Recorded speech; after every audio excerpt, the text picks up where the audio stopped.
All right, everybody. How's it going? Welcome to Creative Buzz Podcast, a glimpse into the local arts hive mind. And we cover San Diego arts and culture. And thanks everybody for coming by. I want to let you know that we're going to be covering some interesting topics today. We're going to be going over an update on the local COVID-19 situation in San Diego and how that affects the arts. Local economy update. We'll be talking about Proposition 21 and rent control, and also universal housing policies and how those things affect the arts and culture in San Diego. I hope everybody's doing good tonight. All right. And I'm going to play some music from a local band called the Cheapskates right now. They just released a new album. You can find out more about the band at cheapskatesband.com. And we're going to play some of that music and wait for some more people to get on the live. All right.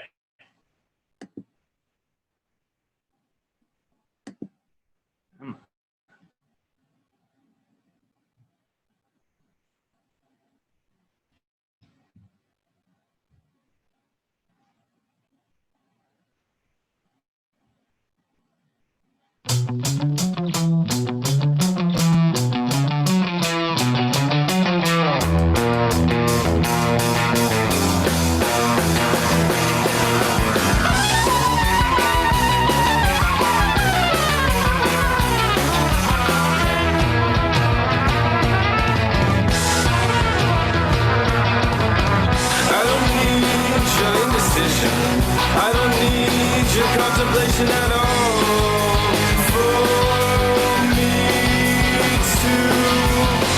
I don't need this repetition. I don't need your aggravation abroad for me to come down. Nothing gonna make me stay. Piecing I'm a stay. I'm driving up to greater things. I don't want night. Beat of the drum. Follow the rain. Sky to the range. Heat of the same. Peak of the pain. Feeling the fame. Before I train, I leave it safe. Bite of the flame. I don't wanna be so patient. Why should I ever raise a question? Fly, it's killing me, bringing the wisdom me outside. Can't breathe, lungs filled with pesticide. Broken lines, shattered glass on the floor now. Going loud, I'm going now. Gold teeth on the ceiling, bright lights in my feelings alone. I am sure I feel my decision on me into a mission tonight. Will slip away. Caught in a holiday. Joy of troubles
so that was local and the Cheapskates.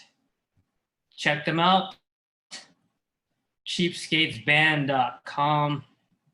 Thanks everybody for tuning in to Creative Buzz Podcast, a glimpse into local arts hive mind. I'm Johnny Tran, co-owner of Thumbprint Gallery and your host for tonight.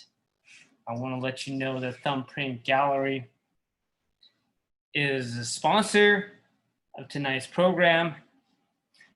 Thumbprint Gallery was founded in 2009.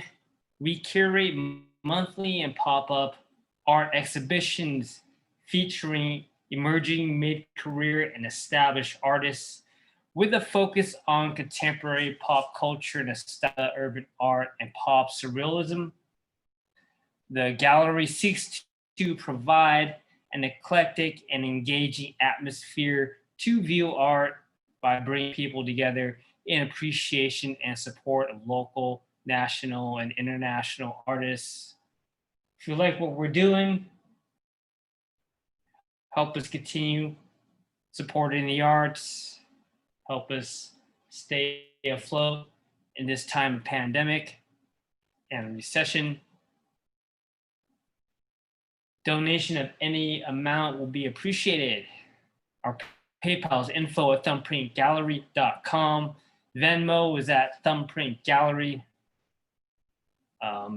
Check out the current art show at Thumbprint Gallery in La Jolla, titled Make America Paint Again, solo art show by Ethos One.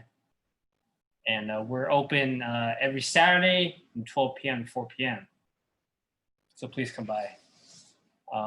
So today, we're going to be talking about a bunch of stuff. Local update on the San Diego situation regarding COVID-19 and how that affects the art. A quick update on the local economy. Prop 21 and how that affects the arts. Rent control, universal housing policies, and we'll also be checking out more music from Cheapskates later.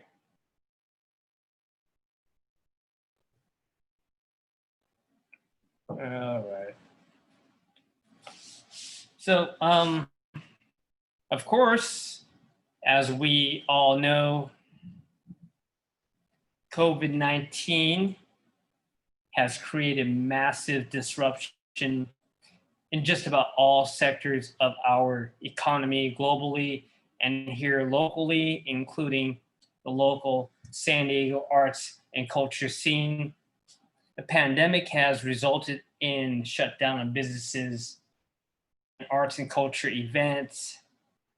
Therefore, we're looking to keep an eye on the latest developments in the coronavirus situation in San Diego and how it is economically affecting the arts. So this is just a quick update on the situation. This is from San Diego County of San Diego. And this update was on October 11th. So some state metrics. Under the state monitoring metrics, San Diego County remains in tier 2, also referred to as the red tier.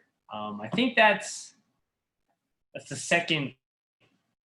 The worst case tier is purple, I think. So we barely missed purple, I think a couple weeks ago.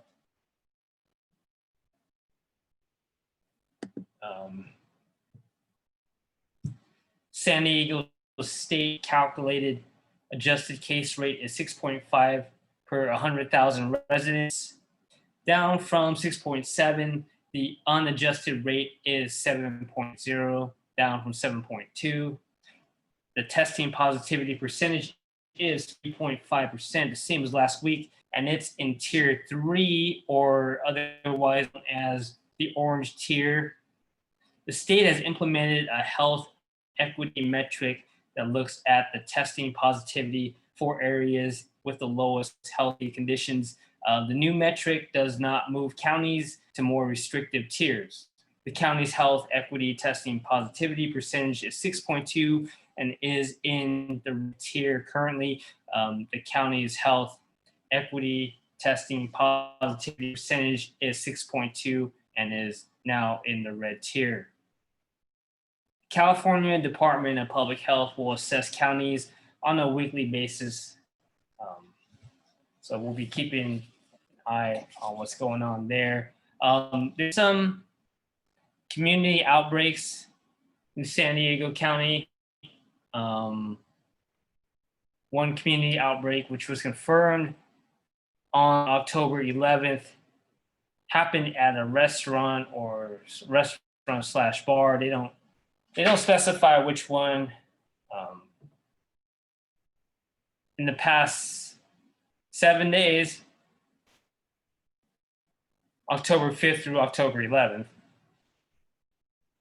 there have been 46 community outbreaks confirmed. So that's pretty alarming. And the number of community outbreaks remains above the trigger of 7 or more in 7 days. And so we don't want to get shut down again, which can negatively affect all sectors of the economy, pretty much, at least a little bit, some a lot. The arts, which is retail and events based, is really struggling right now in the face of shutdowns due to the pandemic. So just to let you know about the definition of a community outbreak, it's defined as 3 or more COVID-19 cases in a setting and in people of different households over the past 14 days.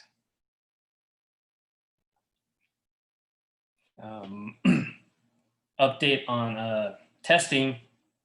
There were 7,573 tests reported to the county on October 11th. The percentage of new laboratory confirmed cases was 3%. 14-day rolling average percentage of positive cases is 2.9%. Target is less than 8%. 7-day daily average of tests is 10,424. People with and without symptoms who are at higher risk for COVID-19 should be tested. Healthcare and essential workers should also get tested, as well as people who have close contact to a positive case or live in communities that are being highly impacted. Okay. Update on the number of COVID-19 cases. 195 new cases confirmed among SD County residents on October 11th. Region's total as of this report is 50,746. 3,692 or 7.3% of cases have required hospitalization. 854 or 1.7% of all cases and 23.1% of hospitalized cases had to be admitted to an intensive care unit. The region's total deaths, San Diego County deaths due to COVID-19 as of a couple of days ago is 826. I'm sure it's gone up, but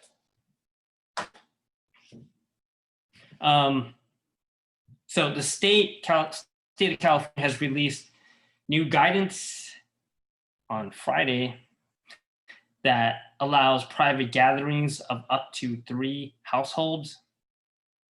The new guidance goes into effect in SD County. It went into effect on Saturday, so this past Saturday. Gatherings must take place outdoors. If at someone's home, private home, guests are allowed to go inside to use the restroom. Any interaction with others increases the risk of transmission. They're suggesting smaller gatherings if possible to lower risk. And the new guidance recommends keeping the households you gather with stable over time. So don't gather with a bunch of different households all at the same time if possible.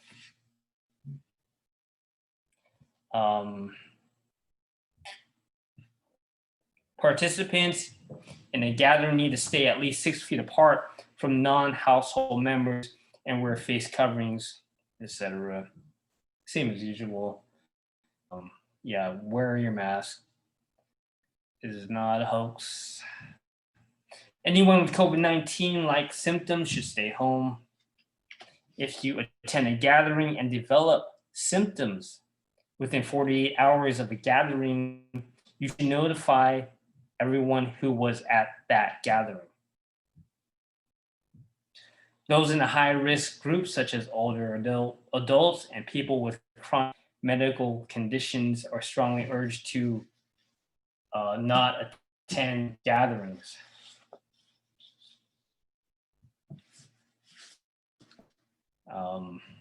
There's another update on how COVID-19 can be spread. It's not that surprising. They've already suspected a lot of this. The virus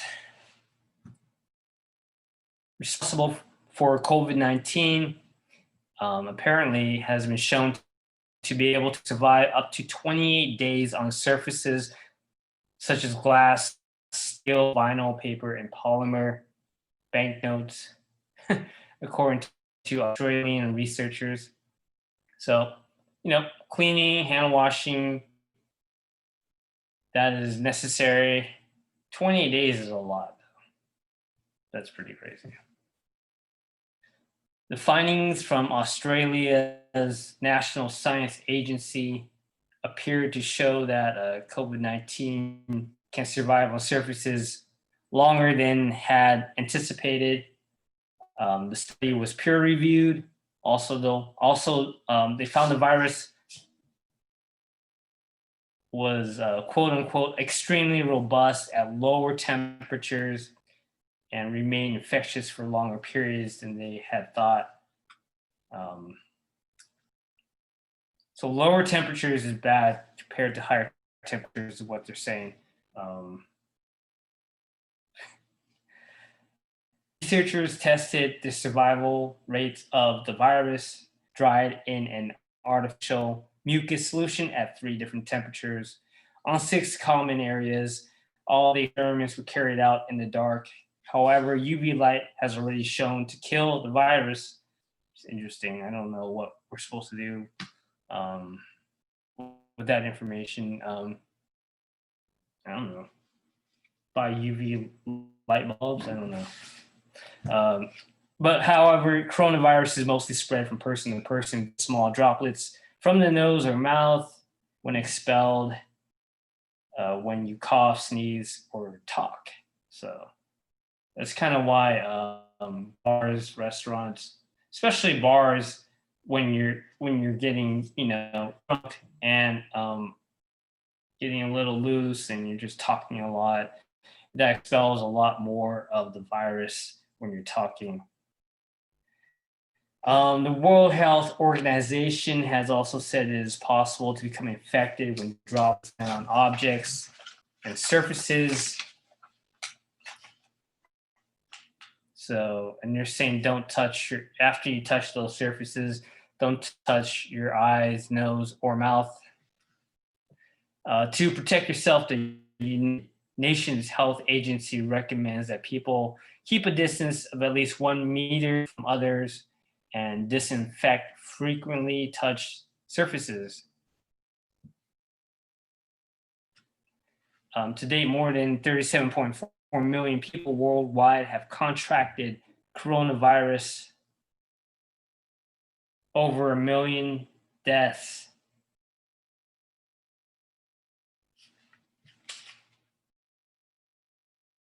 COVID-19 on several surfaces at 20 degrees Celsius, 30 degrees Celsius, and 40 degrees with relative humidity kept at 50%. That was what was tested. That was a test that they did.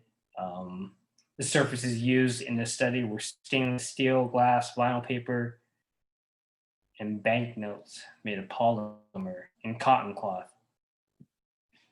A drop of fluid containing the virus at concentrations similar to levels observed in infected patients was dried on multiple test surfaces and left for up to 28 days. Apparently, it was still there after 28 days.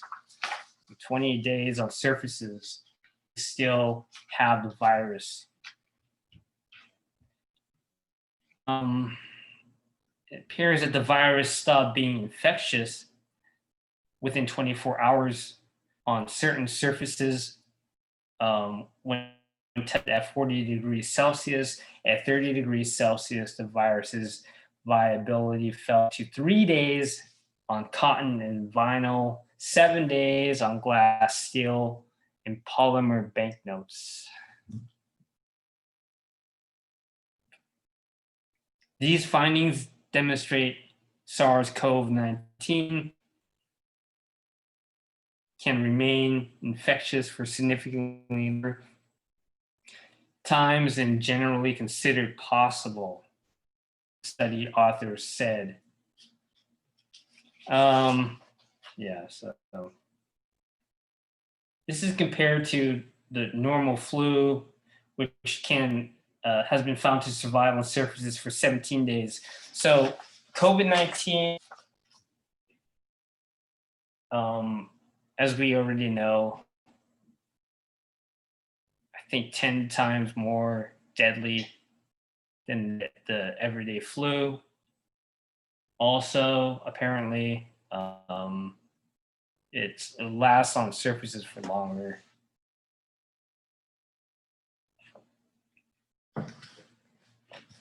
Yeah, so I got some comments I'm gonna read. I'll start with Facebook today. Facebook's Vincent Collins says, thanks for the play. He must be from Cheapskates. Yeah, we'll be checking out more music from Cheapskates later. Ginger Lou says, crazy, wear a face condom. Yeah, referring to COVID-19.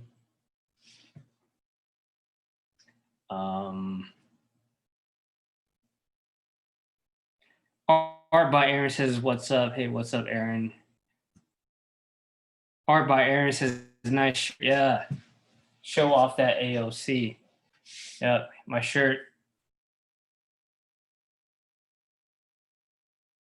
Ghost Girl says, love your shirt. Yeah, this shirt is a Congresswoman Alexandria Ocasio-Cortez. Hey, Vitka. Eric, what's going on?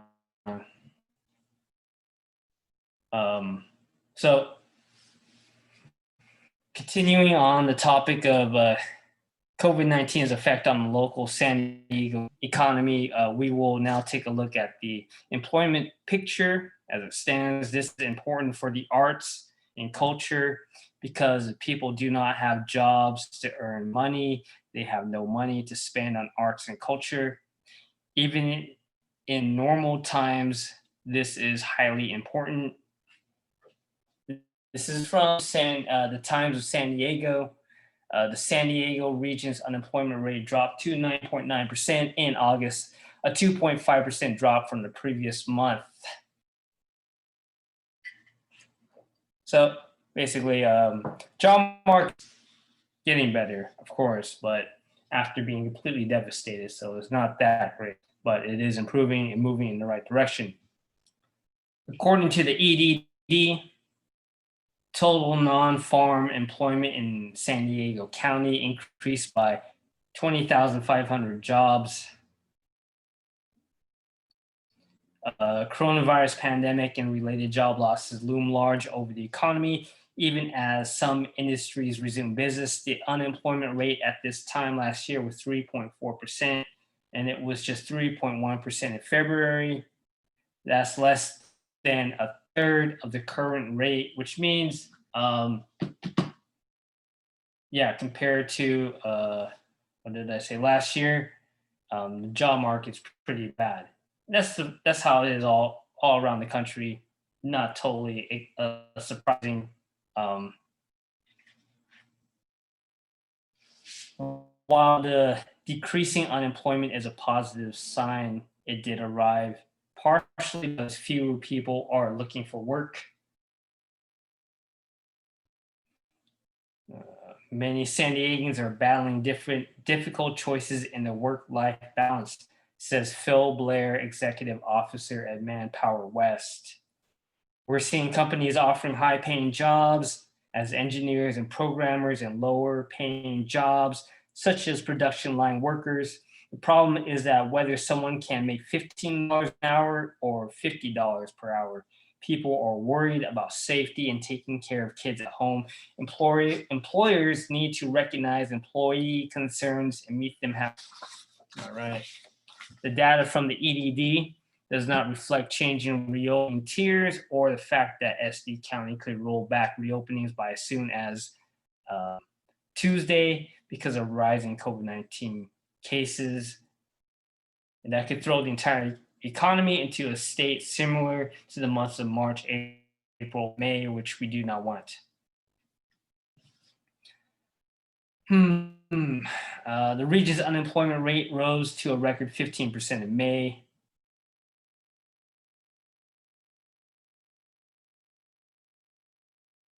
While data from the SD Association of Governments shows rates of nearly 30% in May. Wow. Jeez. In August, the state's unemployment rate dropped to 11.6% from 13.7%. The nation's unemployment rate decreased to 8.5% from 10.5%.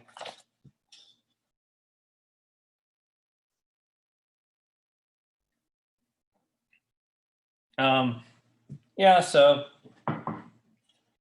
San Diego employment jobs market picture is improving, but it's still a very weak economy compared to before the pandemic. So things are very fragile. However, one effect, which is arguably positive in some ways, is that rent has been going down, which can help with opportunities for those with enough capital to start new arts and culture centric venues, or even move into a new art studio, etc. It's definitely a renter's market. This is from KPBS. A report released in September by real estate company Zillow found that as more college students stay home during the COVID-19 pandemic, the price of rents in neighborhoods surrounding colleges have decreased. So, colleges are not doing, I'm not sure exactly what's going on. They're not doing any live classes, in-person classes, or less, or something like that. But what's going on is college students who usually, rent in San Diego, they don't, they're not from San Diego, they're not renting here. They don't need to. Everything's virtual. According to Zillow, markets across the county, San Diego County, are already relatively soft due to the pandemic, with just 2.6% increase in rents over a year ago. But zip codes typically home to many college students are actually decrease in rents of 0.5%. In the zip code 92122, which is near UCSD, And that zip code has a 27.3% share of college students in normal years. Rents were rising 4.8% year over year in February, but now they're actually falling 5.1%. They've dropped $84 a month in that time. Data from the Chronicle on Higher Education and Davidson College shows 44% of college students and universities are mostly offering classes online this fall, which is a big hit to rental demand in college areas, with 2 million more college-age Americans living with their parents in August than a year earlier. According to Zillow's data, the reduced demand in this largely remote higher education environment is having a noticeable impact on rents in zip codes in which at least 20% of the population is college students, who make up about 8% of the US rental market in a typical year.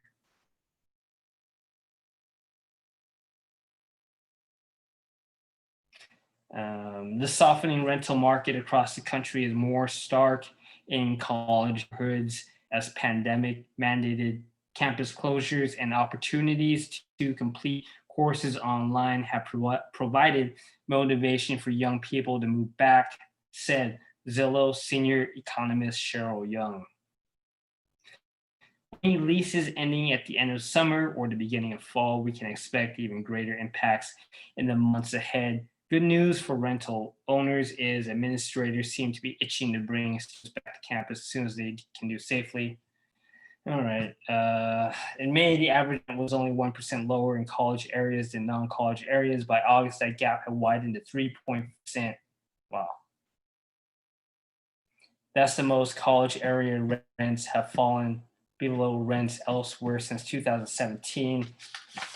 Yeah, so basically rents are low because of the pandemic, which has colleges, so no need for college students to rent here. So if you have the capital, it might be a good time to start, renting something for an art studio, arts and culture centric business. If you actually have the capital to do so, it seems like it would be good timing.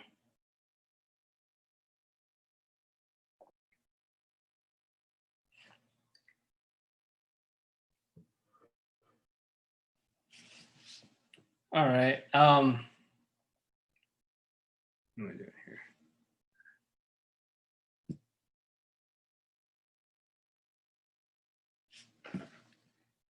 Okay, I want to go to. I want to start talking about.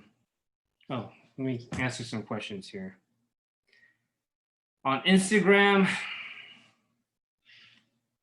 Ghost the Girl's ass says, "How fast do you think they'll jack the rent up and post quarantine?" Depends what you mean. Interesting question. Depends what you mean by post quarantine. Let's find a vaccine. Everybody gets the vaccine, or most people, everything is back to normal. No, I, I guess situation in San Diego, I think it has to do a lot with when the colleges start to open and do live in-person classes, because that will result in demand at least pretty close to back to normal for the college areas, and at that point, that's when rents will go up. That's a good question. I hadn't really been thinking about that, but yeah, that seems like that would be a good timing in San Diego for sure. That's something to keep track of. When do colleges go back to live in-person classes? Ghost to Girl says when stay-at-home orders in. Oh, yeah. I don't know. I don't think that's, there's so many factors. I don't think that's the most relevant factor. I mean, in San Diego, it has to be pretty relevant. But I'm going to be looking at the colleges. That's got to be very tied into that. Yeah, it's a good question.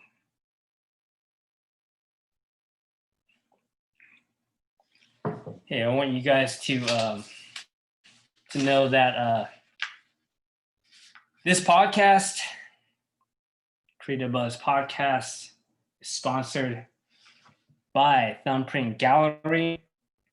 We were founded in 2009. We curate monthly and pop-up art exhibitions featuring emerging mid-career and established artists with a focus on contemporary pop culture, nostalgia, urban art, and pop surrealism.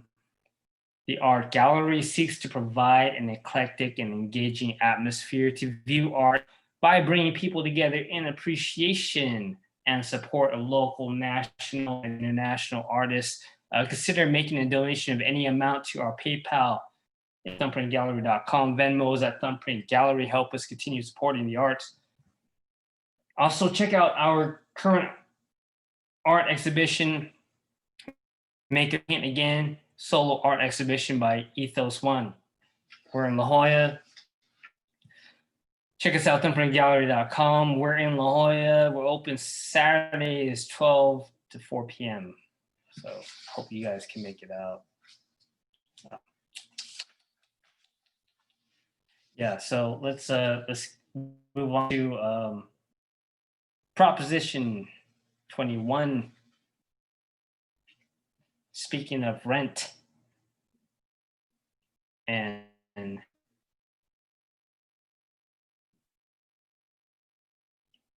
local rent situation,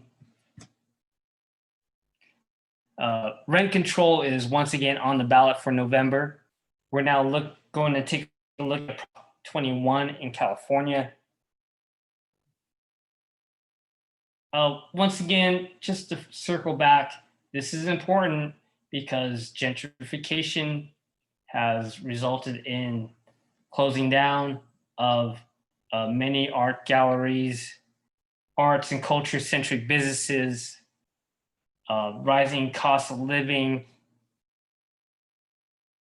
combined with low demand for arts and culture in San Diego, is causing quality artists, musicians, etc., to move, leave, go to LA or whatever. So this situation, this aspect of rent and rising cost of living is important to San Diego arts.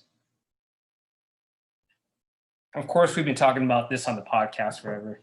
Check out our past podcasts. But yeah, Prop 21, the ballot title is expands local government's authority to enact rent control on residential property. The ballot summary is as follows. Amend state law to allow local governments to establish rent control on residential properties over 15 years old. Allows local limits on annual rent increases to differ from current statewide limit. Allows rent increases in rent controlled properties of up to 15% over 3 years at start of new tenancy, above any increase allowed by local ordinance. Exempts individuals who own no more than 2 homes from new rent control policies in accordance with California law. Prohibits rent control from violating landlords' right to fair financial return. So the way is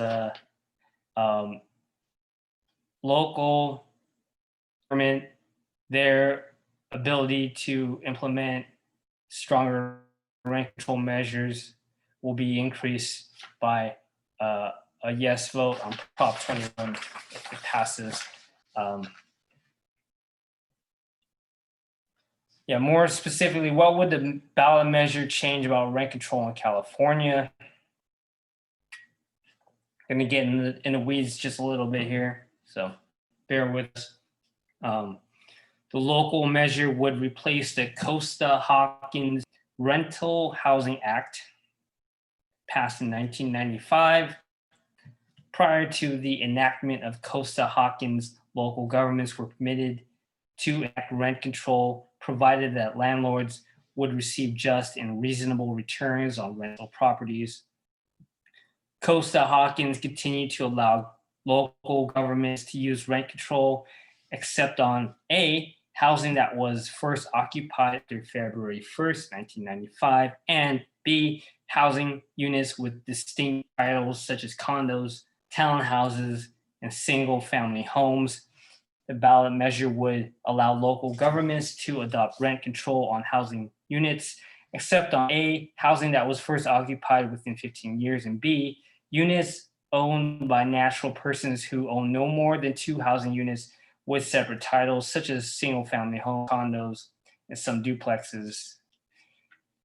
Under Costa-Hawkins, landlords are allowed to increase rent prices to market rates when a tenant moves out. Ballot measure would require local governments that adopt rent control to allow landlords to increase rental rates by 15% during the first 3 years following a vacancy. So this is basically a yes on Prop 21 will help to help governments control rent increases and control the cost of living and make things more affordable.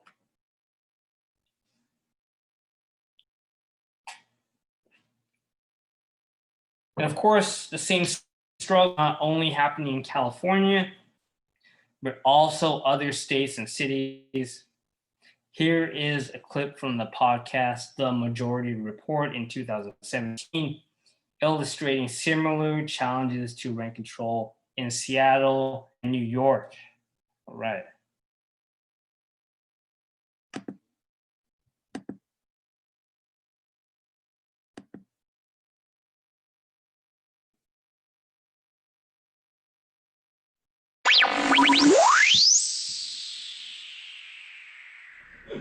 All right, let's play this clip of Nicole Marcy. She is a Democrat from Seattle. It's Macri.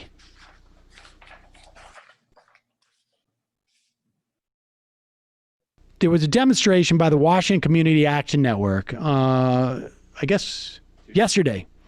And protesters went inside to the convention to basically say to the property managers there, hey, we need rental, we need affordable rent.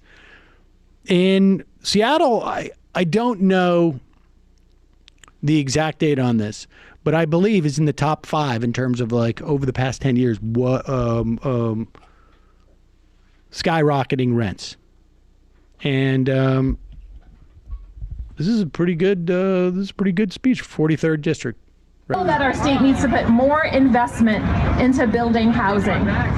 But when state workers came to me and said, my rent has gone up $600 a month in the last 2 years, what are you doing about that?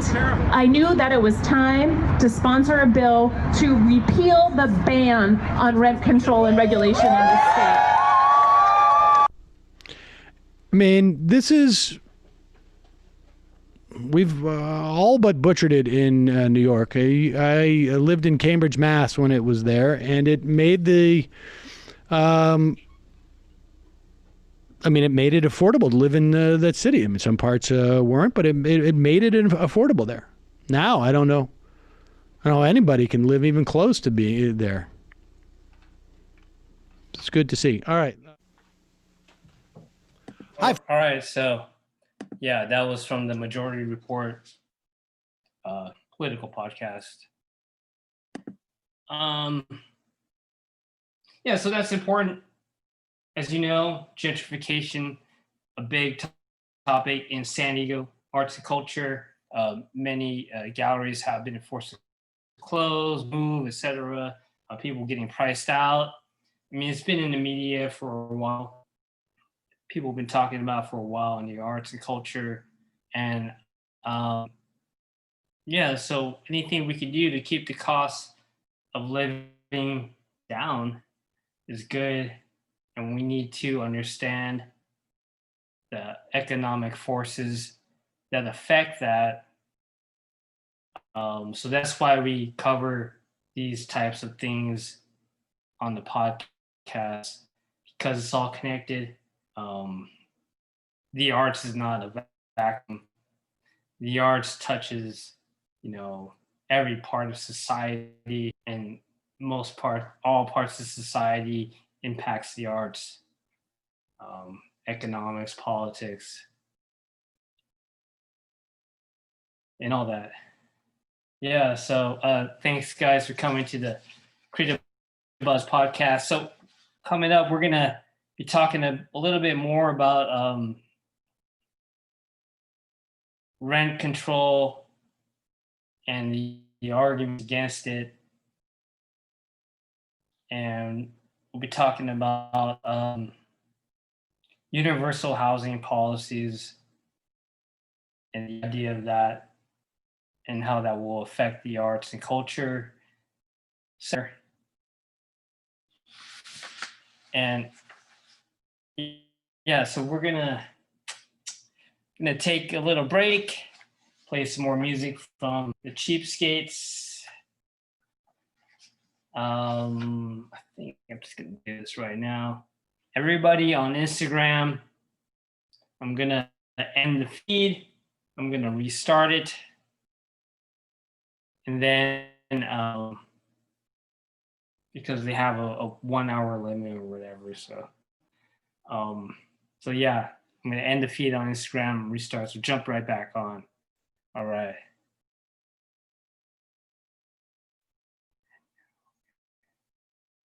All right.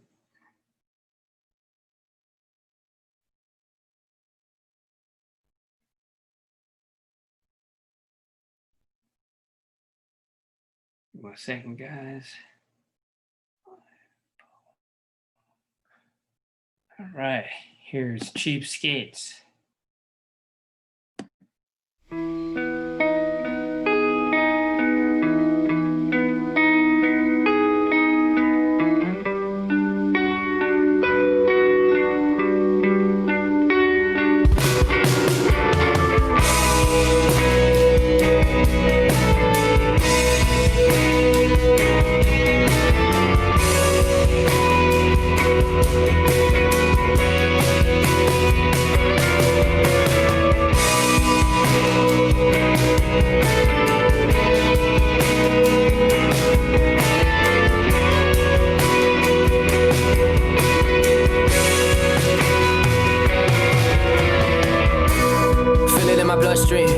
Selected verse. All of these words in a hectic search and follow with beats, I frolic in curses. But these ain't curses, these is gifts, what's called a listless. But these ain't curses, these is gifts and life descriptions. Scripture of the mindset, never set, moving in rotation. I could feel and taste it, I could never hate this. Coming to me when I need it, clouds above and they are fleeting. Am I running, am I sinking?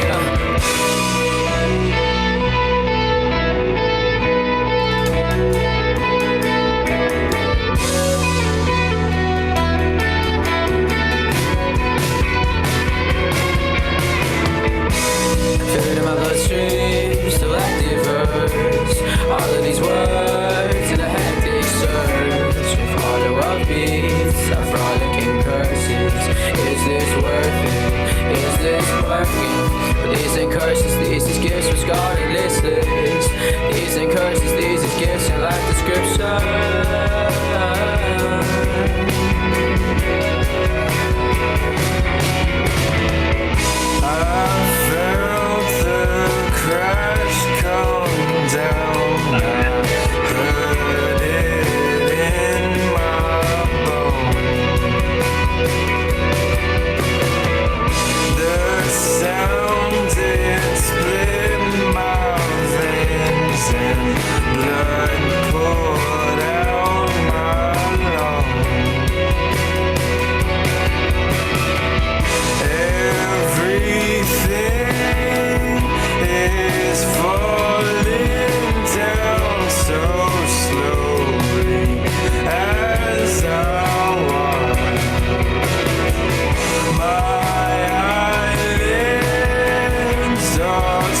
right, so that was local band Cheapskates.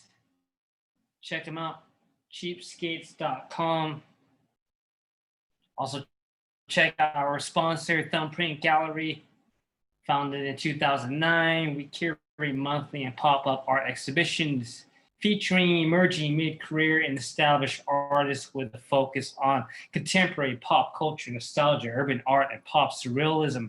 The art gallery seeks to provide an eclectic and engaging atmosphere to view art by bringing people together in appreciation and support of local, national, and international artists. Make a donation of any amount. Help us continue supporting arts. PayPal info@thumbprintgallery.com. Venmo's at Thumbprint Gallery. Check out our current art exhibition now at the La Jolla Gallery. Make America Paint Again by Ethos One. We're open Saturdays, 12 p.m. to 4 p.m. Check out our website, thumbprintgallery.com. All right. So we're going to continue on topic of rent control. Rent control is important to the local art scene because gentrification has closed down many art venues and priced out many working artists in San Diego. Cost of living is an issue. Now, the typical argument against rent control is that it will actually lead to increased rent unintentionally. The argument goes that if rent control is implemented, it will decrease the potential for profit for landlords, which will mean landlords will offer less rental properties on the market, and decreased supply should result in increased price. In other words, higher rent prices. The main economic that anti-rent control arguments rely upon is the 2017 Stanford paper titled "The Effects of Rent Control Expansion on Tenants, Landlords, and Inequality: Evidence from San Francisco." The researchers who conducted the study concluded that rent control and not industry-created loopholes is the cause of rising rents and gentrification in San Francisco. I'm now going to explain to you why this conclusion is wrong. This is from a Medium article. The Stanford paper is part hard data, part flawed methodology, and part misguided editorializing. While the data part documents the direct and substantial benefits of rent control in achieving its purposes, the balance of the paper uses flawed assumptions and conjecture to conclude that the direct proven benefits of rent control are somehow negated by indirect effects. The result is a paper that is at best ill-informed and at worst flat out biased. The data shows the effectiveness of rent control. Most press coverage of the study so far has ignored its findings regarding the direct benefits of rent control. The data, before it is subject to the author's flawed assumptions, makes a compelling case for the effectiveness of rent control in stabilizing tenant homes, providing further evidence of what advocates have long known. And that is, control is an essential policy to prevent the displacement of working class tenants, seniors, immigrants, and communities of color from hot urban real estate markets. The Stanford paper fully supports the conclusion that rent control works to keep people in their homes. This is a quote from the Stanford paper. "We find that rent control increased the probability of a renter stayed at their address by close to 20%. The stabilizing effects are significantly stronger among older households and among households that have already spent a number of years at their treated address. In other words, seniors, long-term tenants find longer-term stability because of rent control. Equally important, the study confirms how rent control prevents displacement from the city. Here's a quote from the study. We see that tenants who receive rent control protection persistently more likely to remain at their 1993 address relative to the control group. Not only that, but they are also more likely to be living in San Francisco. So basically, what they're saying is a rental prevents displacement. That's obviously relevant to the local art scene here in San Diego, has been affected by gentrification and the displacement of artists and art venues. This is something we've been discussing on the podcast for a while. And the article goes on. This is more from the article. The study makes critical mistakes. Mistake number one, the authors blame rent control for speculative abuse of loopholes around it. The authors blame rent control rather than speculative creation and abuse of loopholes around rent control for the displacement of tenants. That's a political choice, not an academic one. Okay, so to remind you guys, this is this article is critiquing the Stanford study on rent control, which is the basis of most of the critique against rent control. According to the Stanford article, 15% of units in certain smaller buildings in San Francisco have been converted to market rates since voters placed these buildings under the city's rent control law through a 1994 ballot measure. That unremarkable finding simply highlights what tenant advocates have been trying to stop for years: speculation that skirts rent control by converting units.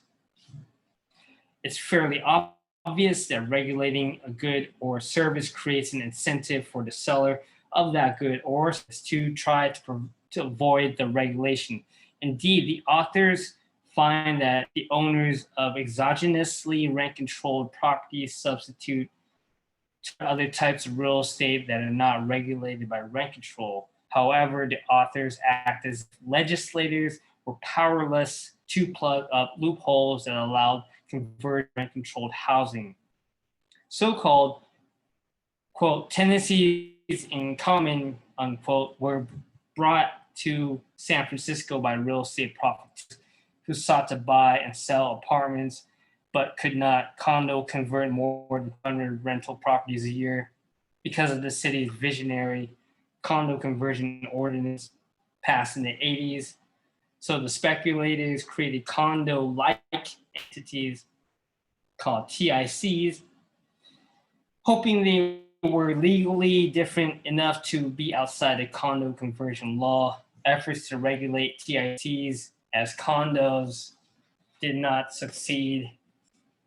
Had this loophole been plugged, the conversions of which the authors complained would have been possible, and most of the subject units would still be affordable rent-controlled units. Likewise, with sensible Ellis amendments, mass evictions from these buildings would not have been legal or profitable. So basically, real estate industry finding loopholes,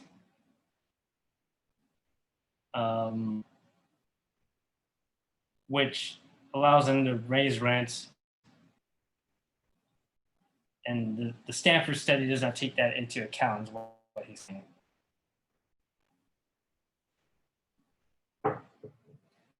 Following is perhaps the most off-base assumption in the entirety of the paper. It stems from an assumption that evictions are a given and in fact are acceptable to landlords to avoid rent control rather than a form of speculator abuse that needs to be stopped.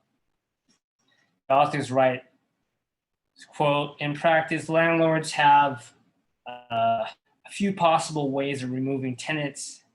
First, landlords can move into the property themselves, known as move-in eviction. The Ellis Act also allow landlords to evict tenants if they intend to remove the property from the rental market.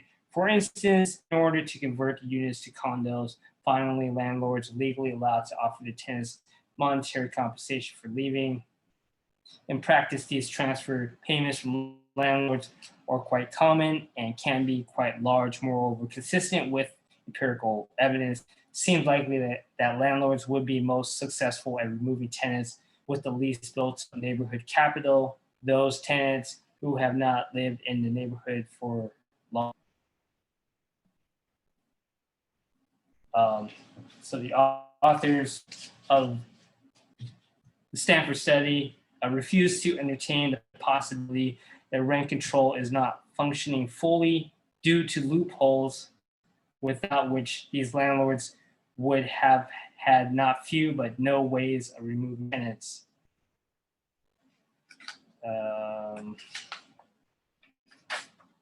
Basically, speculators, real estate industry, real estate corporations finding loopholes in rent control laws. Of course, this highlights the importance of understanding who is influencing politicians in City Hall, who are the ones creating these loopholes. It's good to ask, are these politicians controlled by large real estate corporations who are donors to their political campaigns? That is why we focus on these topics, which us in the arts should be aware of in order to understand the underlying economic and political forces which are directly affecting the arts and culture scene here in SD when it comes to gentrification and the pricing out of artists and art venues. As everybody knows, by now, many San Diego art galleries closing or having to disrupt their business because of rising rents.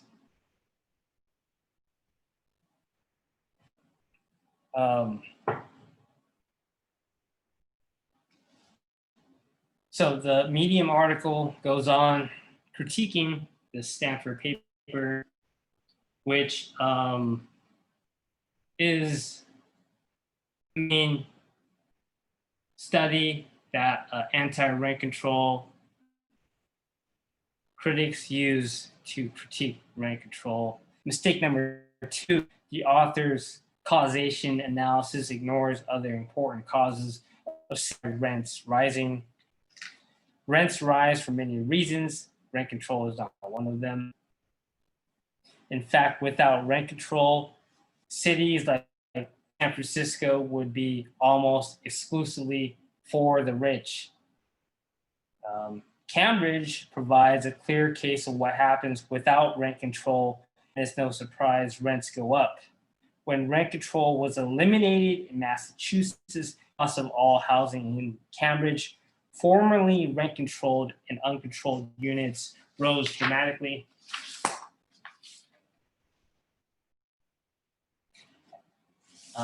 Rent stabilization, like we have in California, prevents rent gouging and displacement and allows for a fair return on investments. The Stanford study argues that the 1994 expansion of rent control small buildings in San Francisco led to the conversion of 15% of newly rented controlled units, which they cite as a cause of a 7% rent increase citywide resulting from reduced supply. The authors assume without analysis that the reduced supply caused the citywide price increases. The authors also ignore other factors driving the increases, mainly surging demand for housing due to the region's tech employment. Super important for San Diego.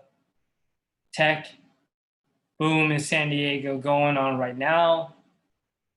We've been covering this for a while on this podcast. past couple months. Just check it out.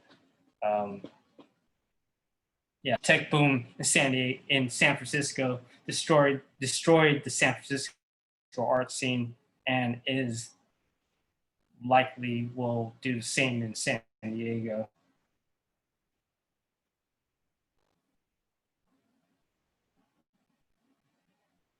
The authors also completely that were rent control allowed to fully operate, there would be limits on the allowable rent increases across the city through vacancy control. The absence of vacancy control creates the obvious incentive for a landlord to evict the rent control tenant from an existing unit without ever having to initiate a conversion. Remarkably, the authors write an entire paper blaming rising rents on rent control and do not even mention once that the primary tool that the city could use to prevent those citywide rent increases is vacancy control, which the real estate industry banned through statewide legislation in 1995. So basically, rent control works. The Stanford study ignores a lot of factors, including legal loopholes created by lobbyists and real estate corporations, etc. I'm going to go to a video now from the Jacobin about universal housing policy. And this is something we should consider supporting in the arts because of gentrification and its effects on closing art, culture-specific businesses, and pricing out artists. All right, here we go.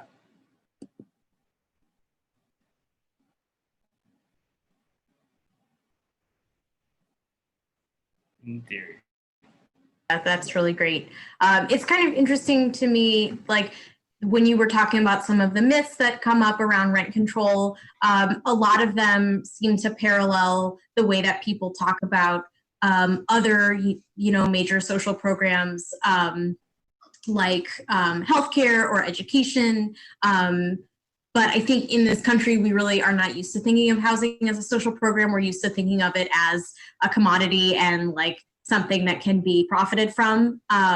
So it's been interesting in this moment where decommodification of these public programs is now like on the table politically, to really see that shift at the national level. And so I know you've been involved with the National Homes Guarantee campaign.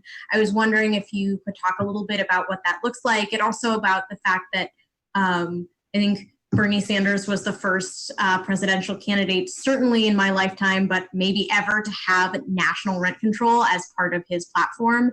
And is that what we should be demanding of our national politicians in this moment?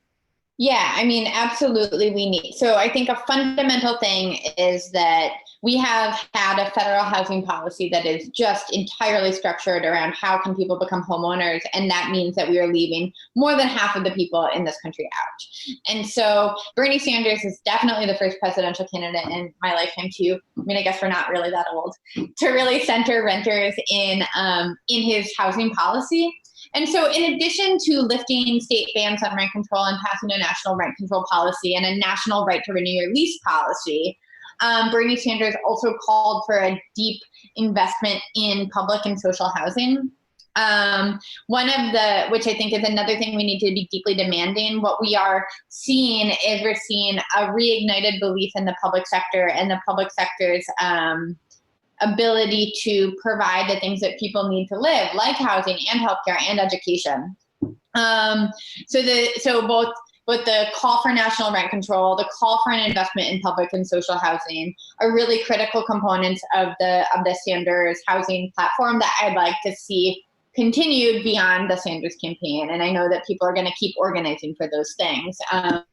In particular, Ilhan Omar, AOC, and Rashida Tlaib have introduced a package of bills that would that really form the basis of Sanders' housing platform that we're still going to organize for, and hope that we can get passed through Congress. In addition to that, I guess like something and then in addition to that, one of the ways that Bernie talked about ownership was really interesting and inspiring to me. When we talk about ownership and when we talk about housing and housing stability, we often say that we want home ownership because that is the only way that we know that we'll be able to stay stable in our homes. And because ownership means to us that we'll be able to like pass something on to our children. That's sort of what we mean when we say ownership. And one of the things that I thought was really inspiring about Bernie's housing platform was when Bernie talked about ownership, he talked about collective community ownership. And he talked about not just what I would pass on to my children, it's about what we as like a collective community are passing on to the people who will live here beyond us too, our like our shared responsibility and our shared responsibility to steward the land.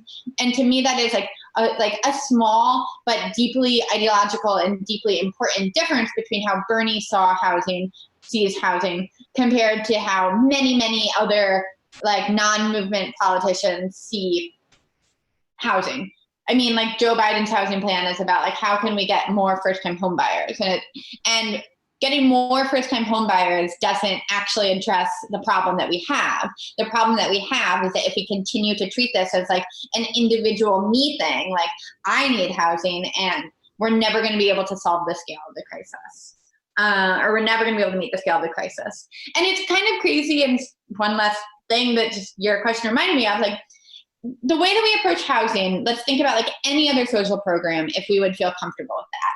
So if I told you, Karen, that like, I know you don't have kids, but if you had kids and I told you that we were gonna tell you, you can't live where you live anymore and you can't send your kid to the public school on the corner anymore, but I'm gonna give you $500 a month and you should find a place to go send your kid to school. It's sort of crazy. And it's sort of the same thing. Like we're going to shut down the New York City subway, but like, here's a voucher, buy a car.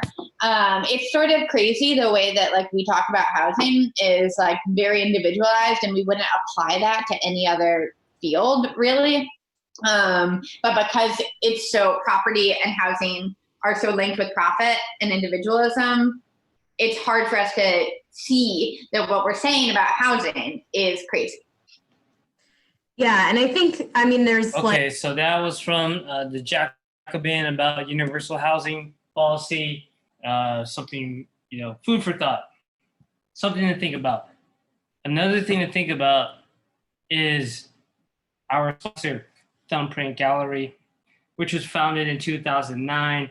We curate monthly and pop-up art exhibitions featuring emerging mid-career and established artists with a focus on contemporary pop culture, nostalgia, urban art, and pop surrealism. The art gallery seeks to provide an eclectic and engaging atmosphere to view art by bringing people together in appreciation and support of local, national, and international artists. Donation of any amount is appreciated to help us continue supporting the arts. Our PayPal is info@thumbprintgallery.com.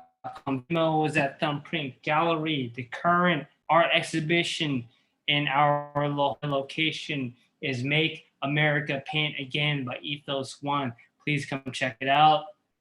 We're open Saturdays, 12 p.m. to 4 p.m. Check out the website, thumbprintgallery.com. And also check out Cheapskates, local San Diego band, cheapskatesband.com. Here is some of their music. Thank you guys for coming out to Creative Buzz Podcast and checking this out. All right, here's Cheapskates. Yeah.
sand, start. Everybody knew I'm the flame, blew it. Cold in the place, like broke in the face, and it burst in the face, and it burst in the place. With a torch of a blade, when it's safe for the train, and the wars of the vein, I can see through the pain. Oh, when they're gone, there ain't no point. When the winter falls, it's fine. Oh, when they're gone, there ain't no point. When the winter falls, it's fine. Oh, when they're gone, there ain't no point. When the winter falls, it's fine. Oh, when they're gone, there ain't no point. When the winter falls, it's fine. Oh, Moscow boy, where do you go? Oh, Moscow boy, where do you go?